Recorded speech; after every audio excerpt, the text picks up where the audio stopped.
La Super League a repris, vous aurez tous les résultats ce soir dans votre BDLB Sport ainsi que des nouvelles de nos cagous à l'international. Nous recevons aujourd'hui Rodolphe Marat, vice-président de l'association sportive automobile de drift de Nouvelle-Calédonie. Prosper, notre chroniqueur, est allé au plus près des voitures pour cette première manche du King of Drift 2018. On vous présentera nos trouvailles dénichées sur la toile. Vous allez voir, le drift, c'est aussi culturel et pas que pour les adultes. Bonjour à tous, vous avez tous reconnu, ou pas, la musique qu'on est en train d'écouter ensemble. Si on peut mettre un peu plus fort. C'est la BO de Fast and Furious. Comme vous le savez, on va parler drift ce soir et belle voiture aujourd'hui avec la première manche du championnat de Calédonie de drift. Mais avant de recevoir mon invité et Prosper, bien sûr, on se plonge dans l'ambiance tout de suite.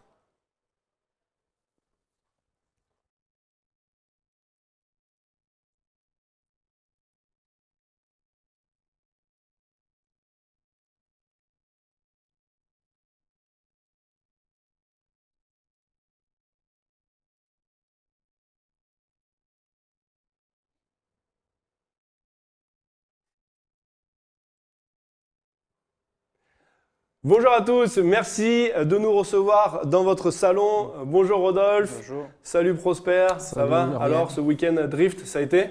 Ça a été, là je viens d'atterrir tout doucement là. C'est vrai, tu retombes sur tes pieds. C'est ça. C'est ça. Merci Rodolphe d'être monté jusqu'à nous. Alors ce week-end s'est déroulé la première manche du King of Drift 2018, le championnat de Calédonie à l'Arène du Sud de Païta. Alors premièrement, comme ça on met les choses au clair dès le début. On parle beaucoup de drift dans l'actualité, dans les faits divers. Et je sais que ça vous agace quand on parle de drift. Alors, quelle est la différence entre le drift et ce qu'on entend parler tous les jours dans les faits divers? Pour nous, le drift, en fait, c'est une discipline qui est avec une réglementation, on a les sécurités. Je pense que dans les médias, on l'utilise ce mot-là parce que c'est à la mode. Et on mélange beaucoup la discipline avec peut-être... on me dire faire n'importe quoi sur la route. Je veux dire, demain, on ne dit pas quelqu'un qui a fait une bêtise dans la terre a fait du rallye. Donc je pense que nous, les gens assimilent trop le drift à faire l'idiot sur la route. Tandis que nous, vous pouvez voir, les pilotes sont en tenue avec des casques et ils sont en protection. On a toute une sécurité autour du site. On essaie de promouvoir une discipline et vraiment, depuis 6 ans, avec la mairie de Païta ou Moindou, on n'a pas eu de ce souci et tous les problèmes de sécurité, on nous les remonte et on améliore au fur et à mesure des années, quoi. Et pourquoi on fait cet amalgame alors? Parce qu'on ne parle pas assez de la discipline? Parce que les gens ne savent pas que le drift, c'est une discipline à part entière? C'est une discipline à part entière. Pour nous, en Calédonie, avant qu'on débute, je pense, la discipline, on ne parlait pas de drift nulle part dans les médias. On parlait de Gymkhana ou on parlait d'autres choses, mais le mot drift n'était pas utilisé pour parler d'un fait divers. Après, il ne faut pas, dès qu'on a fait un dérapage, ça y est, c'est du drift, obligatoirement, ça n'a rien à voir. Je pense que toutes les personnes qui viennent voir le drift, le championnat de Calédonie, ils peuvent se rendre compte que ça n'a rien à voir du tout, quoi. Il y a une maîtrise et ce n'est pas n'importe qui au volant de ces voitures-là. C'est un vrai sport. Et on l'a vu ce week-end, affluence record lors de cette première manche. C'est plus que l'an dernier en tout cas. C'est une discipline qui gagne du terrain quand même. Comment vous l'expliquez? C'est une discipline qui est jeune déjà. Je pense que l'influence, elle n'est pas qu'en Calédonie. On peut le voir aux États-Unis, en Nouvelle-Zélande, en Australie, en France, en Europe, ça monte. C'est le sport qui est en fait automobile où on a tout sous les yeux. On peut rester à un endroit. C'est accessible? C'est accessible, beaucoup plus accessible que d'autres sports. À la différence du rallye. Mais le rallye, voilà, ils étaient quand même présents sur notre événement en démo parce que cette année va être normalement l'année de relance de cette discipline. On en reparlera peut-être tout à l'heure. Prosper, tu as senti cet engouement toi et que tout était accessible comme le dit Rodolphe? Et bien justement, oui et non, dans la mesure où en fait moi j'ai remarqué que quand même pour avoir une voiture, pour posséder une voiture, il faut quand même avoir un sacré budget. Donc du coup, c'est ce que j'ai fait dans un des reportages qu'on verra pas juste après. Ok. Et donc du coup, voilà, il y a pas mal de contraintes aussi, tout ce qui est au niveau financier, mais tout ce qui est par exemple un terrain d'entraînement pour pouvoir essayer les voitures. Qu'on n'en a pas en Ouais. Calédonie à ce jour. C'est compliqué. Ça marche. Eh ben, on va en parler juste après les news. C'est tout de suite la rubrique CNews.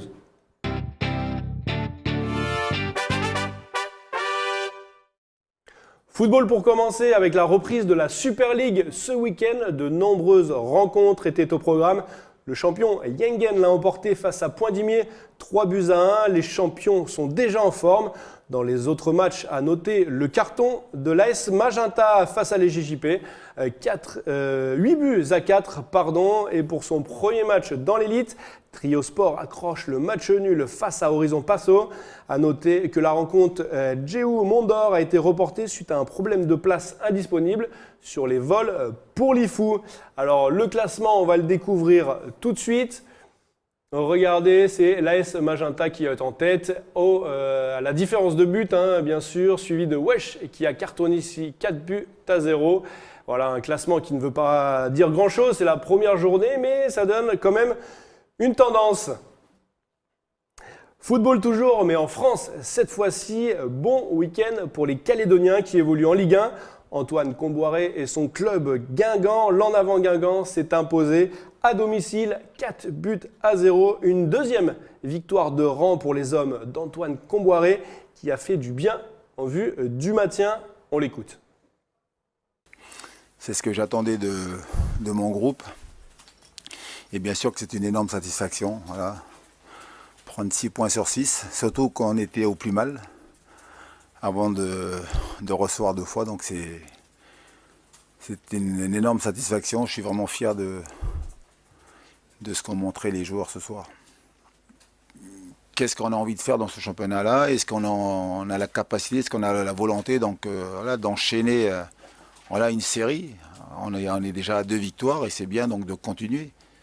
Ça va dépendre beaucoup des joueurs. Nous, on est là pour les accompagner, les guider, de temps en temps faire les corrections, mais moi, ça fait très longtemps que je ne joue plus. Je ne mets plus les pieds sur un terrain, donc après, on fait les constats.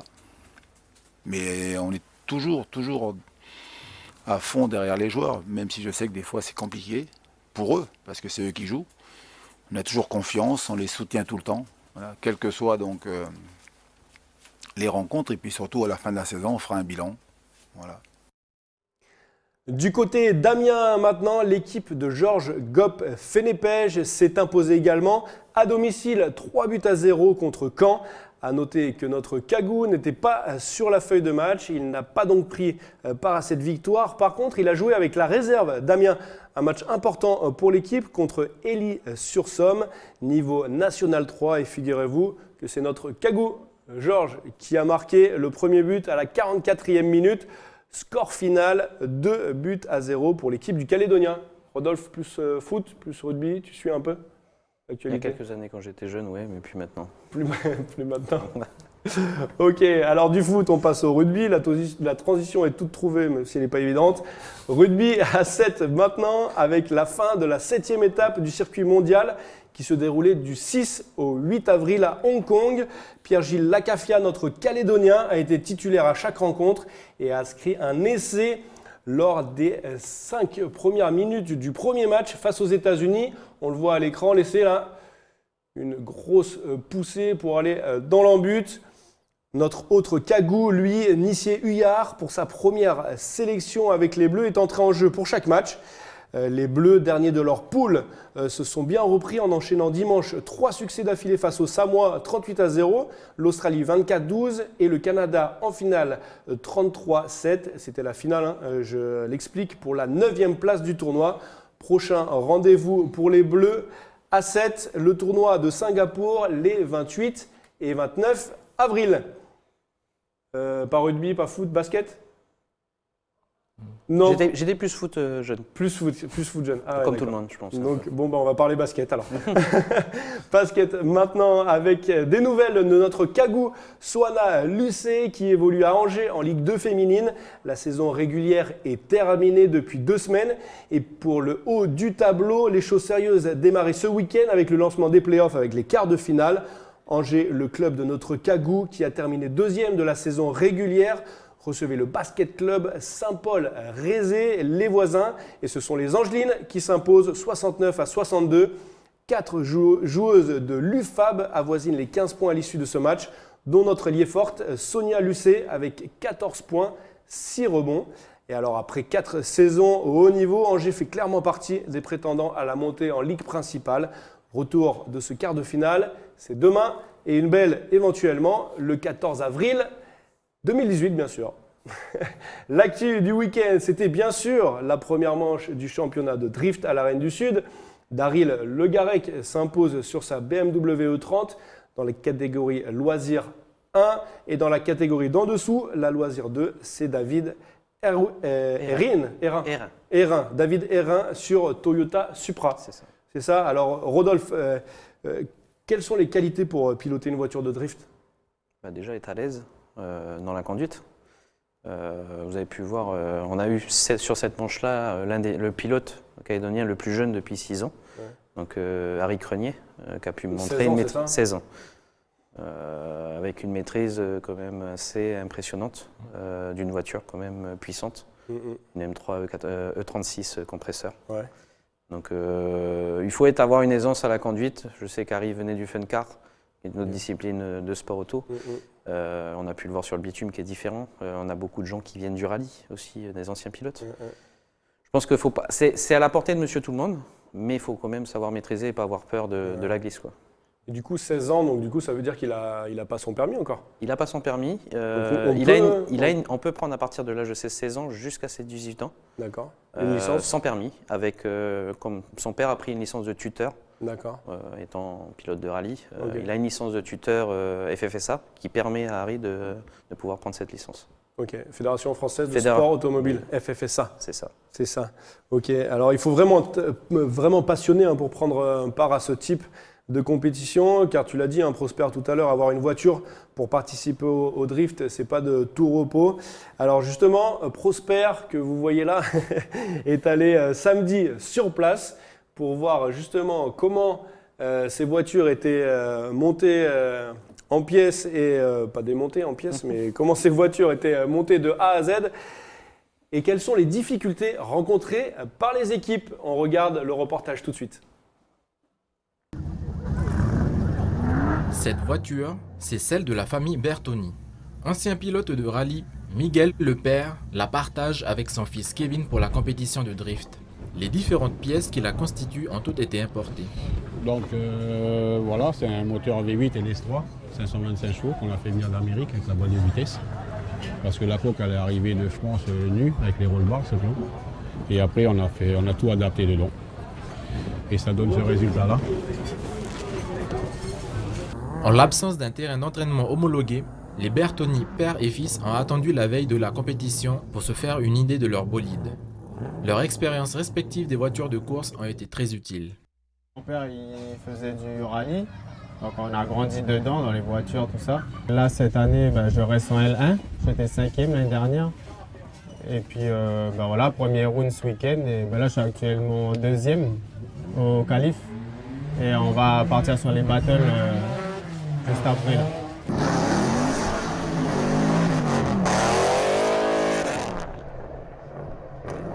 Battle Bertoni Kevin qui sera opposé à famille Selga Jordan. Si ce sport passionne autant, il représente un coût non négligeable pour les pilotes de course. Oui, c'est vrai qu'à deux, les pneus, ça consomme énormément. Là, je pense qu'entre hier et aujourd'hui, on doit être à 18 pneus, 16 à 18 pneus à deux. C'est quand même un coût qui est très cher. Un très gros sponsor, on les remercie vraiment bien parce que sans ça, je ne pense pas qu'on pourrait faire ça. Miguel et Kevin ont fini respectivement dans le top 16 et top 8 de la compétition. Ils promettent de revenir en force avec leur bolide le 4 août prochain à Moindou pour le deuxième round du championnat.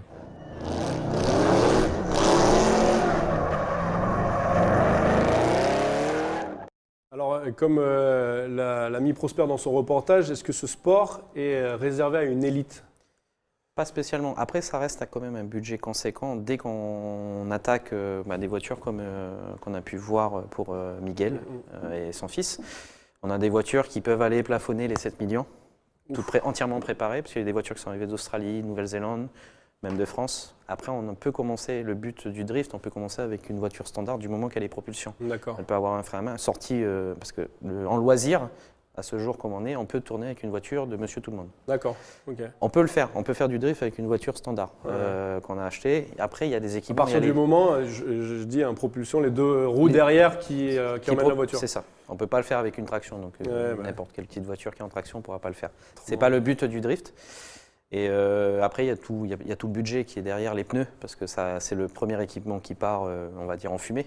Ouais, bah oui. Et ça reste une difficulté aussi pour les pilotes de se trouver des sponsors pour ça, parce que beaucoup en achètent, soit ils ont des remises, ou sinon il y en a qui, dès qu'ils sont dans l'élite, on va dire montés dans les meilleurs pilotes, peuvent se trouver des sponsors et avoir un stock de pneus offert par des pneumatiques du territoire. Et là, quand on concourt en loisir, on arrive à avoir des sponsors quand même? On peut le faire. Parce qu'il n'y a pas de catégorie pro. Il n'y a pas de catégorie pro, mais en fait, la petite particularité qu'on a fait en Calédonie, c'est qu'on a une loisir 1 et une loisir 2.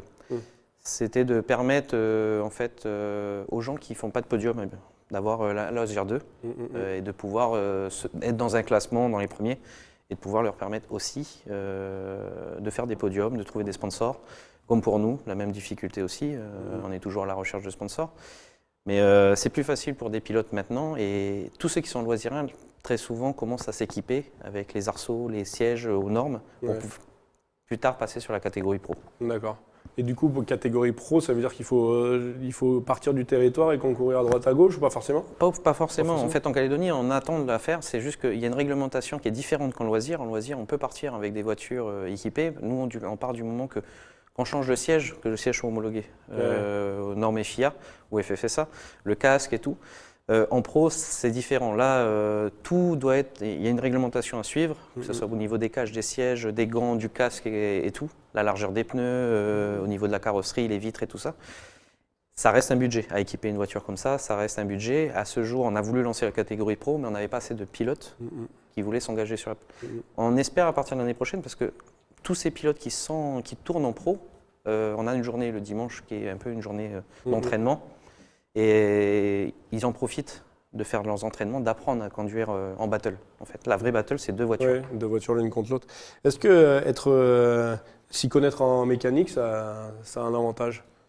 C'est une facilité quand même de s'y connaître. Après, il y a des gens qui tournent, qui ne sont pas mécanos de métier, mais qui ont un staff de mécanos derrière eux. Ouais, parce que la voiture, il faut qu'elle tourne.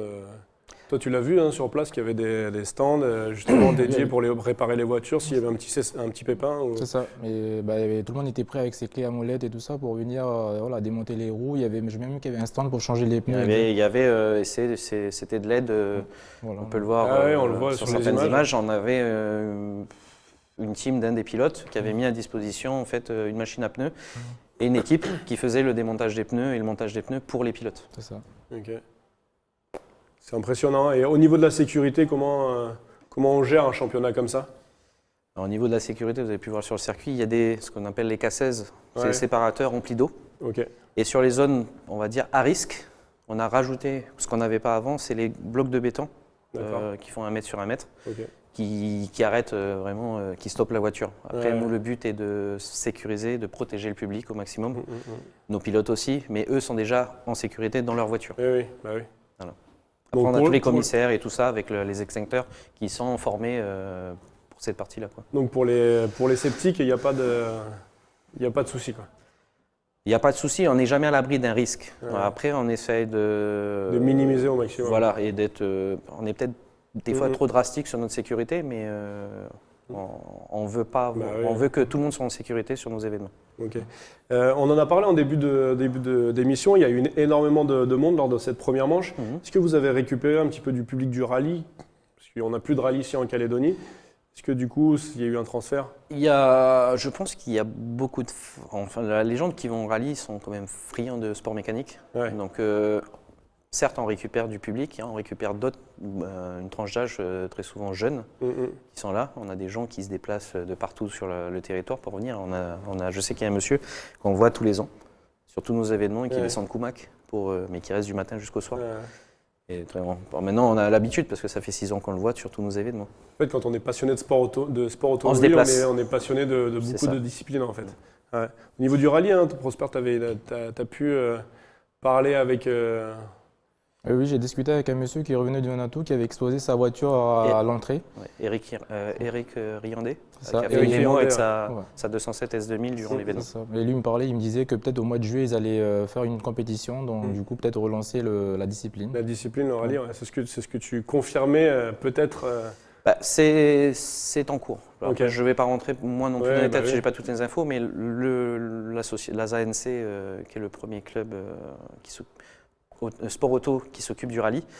Maintenant, ils ont un nouveau président, un nouveau bureau qui sont très motivés et qui vont reprendre. C'est pour ça qu'ils étaient présents sur l'événement pour relancer le rallye aussi. Donc c'est une info, hein. Il y aura un rallye cette année, C'est sûr, normalement. j'espère. C'est sûr. On espère. Mais pour moi, je pense qu'ils ont une super équipe, donc ils vont relancer cette Super. discipline à fond. Bah, ça, c'est une bonne nouvelle. Il y a de la terre ici, il y a pas mal de... ça va être beau, hein. Je Ça pense doit que être les beau dans le Calédoniens seront friands. Le Ouais, drift, le la rallye, terre c'est... rouge, il y a... Voilà. Super. Il y avait une autre attraction, hein, Prosper, samedi, c'était la Mustang Oui, qui c'est ça. qui a concouru. Tu as fait des belles images de la Mustang, on va les voir. Est-ce que c'est la volonté de l'organisation de mettre un peu des voitures de prestige pour attirer un peu plus de monde? Non, en fait... Là voilà la Mustang, hein, vous voyez. Ça, c'est un pilote. Je pense que ça fait des années. Il est sponsor aussi de l'événement par rapport à sa société. C'était, je pense, un désir aussi de voir le drift depuis 2-3 ans, parce qu'il nous aide en dehors. Et je pense qu'il voulait se lancer. Il a trouvé une super occasion sur l'Australie. Et il l'a fait venir. Et c'est vrai que la Mustang, il n'a pas encore la maîtrise, il l'avoue, mais ça vient. On l'a vu évoluer. Il commence à la maîtriser. C'est une voiture qui fait quand même 750 chevaux. Ouais. Donc, une belle voiture. 750 chevaux, les autres c'est 150 à peu près, non? Ça va de 190 chevaux à 750 chevaux. On a beaucoup de 190 à 750. C'est ça. C'est énorme. On va revoir hein, ces images de la Mustang que Prosper a filmées, mais cette fois on va vous laisser le son parce que ça aussi c'est impressionnant. On regarde.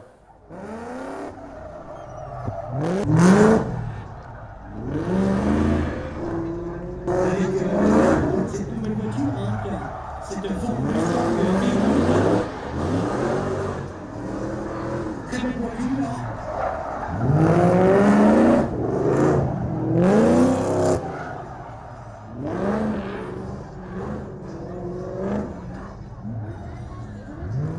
Rodolphe, c'est aussi pour ça que les spectateurs y viennent, pour en entendre plein les oreilles. Oui.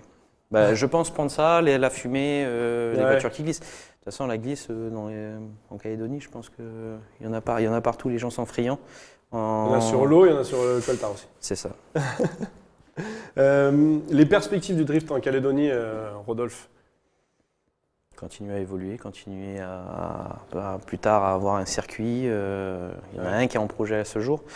Se professionnaliser, faire une catégorie pro comme tu disais. La tout à catégorie, l'heure. nous, c'est vrai qu'on voudrait revenir à y arriver à cette catégorie pro, qui est quand même cette catégorie qui, quand on tapera drift partout dans le monde, c'est la battle. Mais la vraie battle, vraiment deux voitures, qu'on peut le voir en démo, qu'on a pu le voir, je pense que tu as pu le voir sur l'événement. On a deux voitures qui se suivent l'une derrière l'autre, un coup suiveur, un coup meneur, et après à Le but c'est de l'inverse. se dépasser? Pas du tout. Non. C'est de pouvoir suivre l'autre. D'accord. Celui qui est devant doit rester devant, celui qui est derrière reste derrière, D'accord. sans dépasser l'autre. D'accord. C'est de pouvoir venir se coller le plus possible et Ok. de montrer sa maîtrise de son véhicule. D'accord, ok. Très bien. Alors la nouvelle piste, on en dit un peu plus? On peut en parler, on n'a pas plus d'infos. C'est une piste qui va voir le jour de jeu sur Tomo. C'est monsieur Max Souchet qui est en pleine réalisation de ce projet.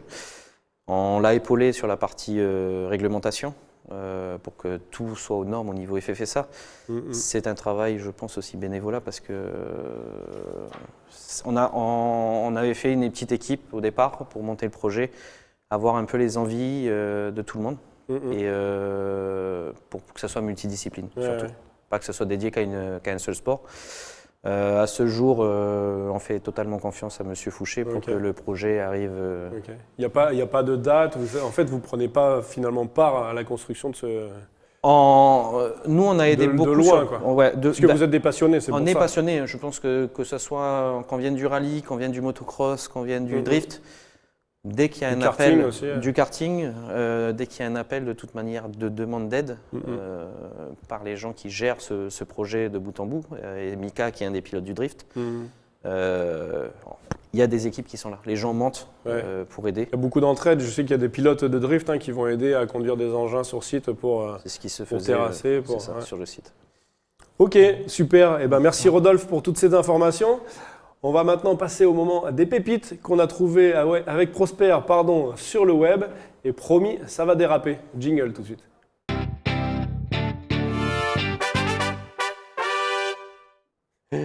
Pour notre première vidéo, qui n'a pas rêvé de visiter Londres, Prosper? Je suis déjà allé. Qui est déjà allé à Londres? C'est ça. Jamais. Jamais? Eh bien, regarde, je te propose une visite particulière de Londres avec Ken Block, le célèbre pilote qui embarque l'acteur Matt Leblanc, Joey dans la série Friends, qui joue le rôle du touriste. Regardez.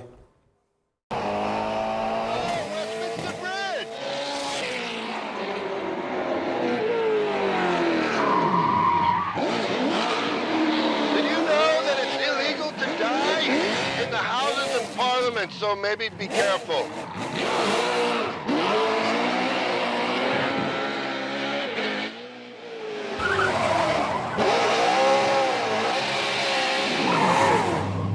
Oh, does Winston approve?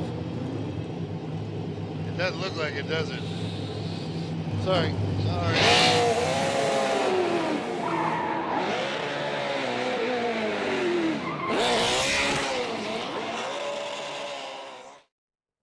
Alors, ça te dit une petite visite de Londres comme ça? Tout à fait. Je sais pas si tu vois beaucoup de monuments, mais... Non. Et toi, Prosper? Moi, la vitesse, c'est pas trop mon. J'adore les voitures et tout, mais tout ce qui est vitesse, c'est pas trop. D'ailleurs, mon petit doigt m'a dit que t'as pas voulu monter dans une voiture là. Non, tu as tout à fait raison. Je regarde mes deux loin. Ça aurait été l'occasion de découvrir. On pense que ça fait si peur, mais pas autant que ça. Ah ouais, pas autant que ça. On est quand même Bon, assez- on a vu les images de Prosper à l'intérieur des voitures, c'est quand même impressionnant. Hein, ça va Mais vite, je hein. pense que c'est plus impressionnant de l'extérieur que de l'intérieur. Ah ouais. Je sais qu'on a fait, moi, mes parents, je leur ai fait profiter aussi, et Ouais. ma mère a C'est adoré. vrai Quoi. Ah ouais, ah, c'est génial. Deuxième petite vidéo, direction les États-Unis maintenant avec cet enfant de 4 ans qui conduit des voitures électriques comme personne. Regardez.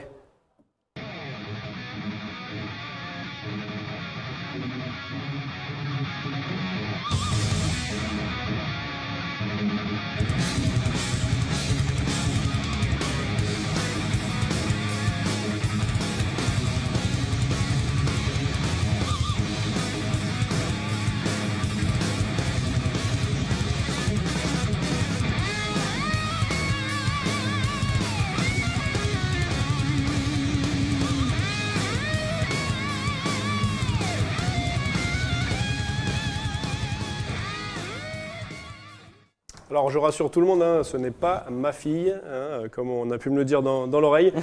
C'est une future drifteuse, je sais que tu connaissais cette vidéo. Hein. Ouais. Ouais, On espère, peut-être un jour.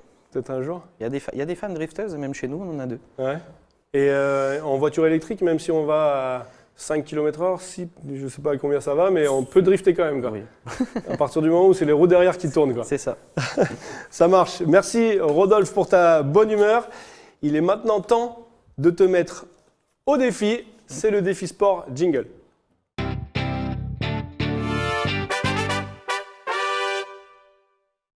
Allez, viens avec moi, Rodolphe. On va passer dans l'antichambre de BDLB Sport. Regarde ce qu'on t'a préparé. On a 2 trottinettes. Alors, on sait que tu sais conduire une voiture, mais on ne sait pas si tu sais conduire une trottinette. Tu choisis laquelle? Je te laisse l'avantage de la trottinette. Qu'est-ce La, que tu vas la me faire bleue à propulsion faire intégrale. Ouais, non, je vais ou- prendre la standard. Hein. Tu prends la standard? Ouais. Allez. Hop. Alors je te propose, pour l'instant on va tout droit. Après on tourne dans la salle de rédaction, comme ça on verra nos collègues qui travaillent. Et on a un tour à faire. En fait, de toute façon tu me suis parce que tu vas derrière moi. Ok. Est-ce que Prosper est prêt? Parce que Prosper il est parti dans la salle de rédaction. Regarde, parce qu'en fait moi c'est une trottinette qui fait comme ça. Merci d'ailleurs à notre sponsor de nous prêter tous ces équipements sportifs. Par contre, il faut que tu partes entre les plots. Faut que tu partes entre les plots, autrement c'est pas du jeu. C'est moi qui donne le décompte, ça te va? Est-ce que Prosper est prêt? C'est bon, t'es prêt Prosper? Ok, t'es prêt? Je sais pas si je me mets pied gauche ou pied droit. T'es prêt? Allez, 3, 2, 1, c'est parti! Ouais, je suis parti avant, ouais. Pied gauche, en fait, c'est mieux. Salut Prosper! Salut la bande de l'actu! Ah non! Océane! Ça va, tu t'en sors? On fait un tour encore. Hein. J'avais dit que tu serais derrière moi. Allez, retourne! Eh non, tu passes pas. Sprint final. Hey. Bien joué, on arrive en même temps, super. Merci Rodolphe. Merci à toi. On va demander à Prosper de revenir. Prosper revient avec nous. C'est fatigant quand même. Prosper arrive. Merci beaucoup d'être venu, d'être monté dans le Nord pour nous avoir parlé du drift et de tout ça. Prosper, tu peux lâcher ta caméra, regarde. Il y a celle-ci. Par contre, je crois qu'on ne nous voit pas bien avec cette caméra. Merci beaucoup, bonne chance pour la suite. Le prochain rendez-vous, c'est quand? Le 4 août. Le 4 août? À Moindou. À Moindou. Et on vous invite à venir si jamais vous voulez voir la seconde manche. On passera, surtout que Moindou, c'est plus près du Nord. Prosper, viens avec nous. Hop. Merci Rodolphe, merci beaucoup d'être monté. Merci beaucoup.